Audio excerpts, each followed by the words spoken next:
مجھے ذرا کھل کے بات کرنے دیجیے گا صبح سے جو کچھ میں دیکھ رہا ہوں، جو ہم نے یہ نظام دیکھا، یہ میں فارم 47 جو نواز شریف صاحب کا NA-130 کا یہ فارم ہے، جیسے ایک 5 سال کے بچے کے ہاتھ میں آپ کریون دے دیں اور اس کو کمرے میں بند کر دیں نا، اور 1 گھنٹے کے بعد آئیں تو پنجابی میں کہتے ہیں کھچ بچولے پائے انہیں، تو یہ صورتحال ہے اس 47 کی. یہ ایکچولی آپ کے اینڈ لیٹ می سے دس، یہ آپ کے انتخابی سسٹم کے اوپر نا ایک تماچا ہے، اس سے کم نہیں ہے.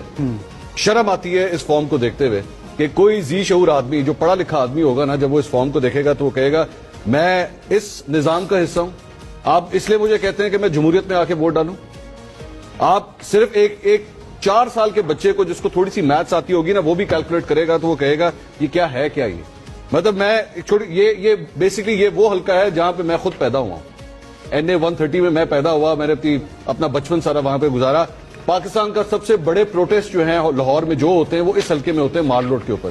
مجھے افسوس اس بات کا ہے کہ جماعت اسلامی جو وہاں پہ بڑے بڑے جلسے کرتی رہی، ریلیاں نکالتی رہی، احتجاج کرتی رہی، وہ اس حلقے کے 6,08,000 افراد میں سے کسی ایک کو کنونس نہیں کر سکی کہ تم مجھے ووٹ دو. میری بات ہوتی ہے، میرا ایک منٹ مجھے بات پوری کرنے دیجیے گا، مجھے 1 منٹ بات پوری کرنے دیجیے گا.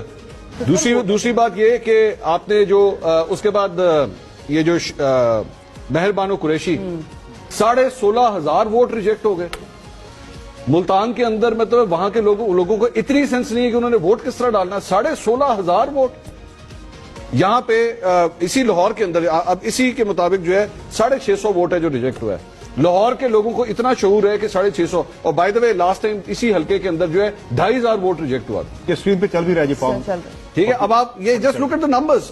مطلب جماعت اسلامی، جمعیت علماء اسلام، ان میں سے کسی کے پاس ان کے تائید کنندہ یہ رزلٹ کیا فارم 47 کم لگ رہا ہے، یہ بیلنس شیٹ زیادہ لگ رہی ہے. تائید کنندہ نے جا کے ووٹ نہیں دیا. جس نے اس امیدوار کو سجیسٹ کیا ہوا ہے، جو اس کو سپورٹ کرنے والا ہے، اس نے بھی اس کو جا کے ووٹ نہیں دیا. اس کے گھر والوں نے اس کو ووٹ نہیں دیا، اس کو اس قابل نہیں سمجھا کہ اس کو ووٹ دیا جائے.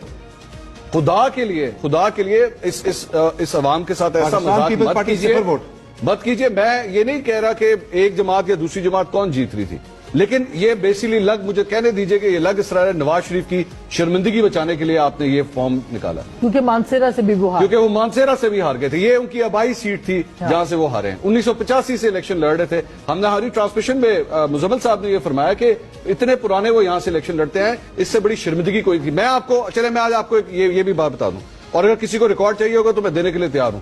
نون لیگ کے الیکشن جہاں پہ کمپائل ہو رہے تھے وہاں سے میرے ساتھ ایک شخص رابطے میں تھا، اور اس نے مجھے بات کی نون لیگ کا جھاڑو پھر چکا ہے. اس نے خود اپنے منہ سے کہا کہ ہمارا ستیہ ناش ہو گیا. اس نے کہا میں نے خود مریم نواز شریف یہ میرے سامنے بیٹھے ہوئے سب کے منہ اترے میں نیچے. اور آج صبح جب آپ اٹھ کے دیکھتے تو آپ جا کے عوام کو یہ بتا رہے ہیں کہ جناب نون لیگ جو ہے سنگل لارجسٹ پارٹی ان کے سامنے آ رہی ہے.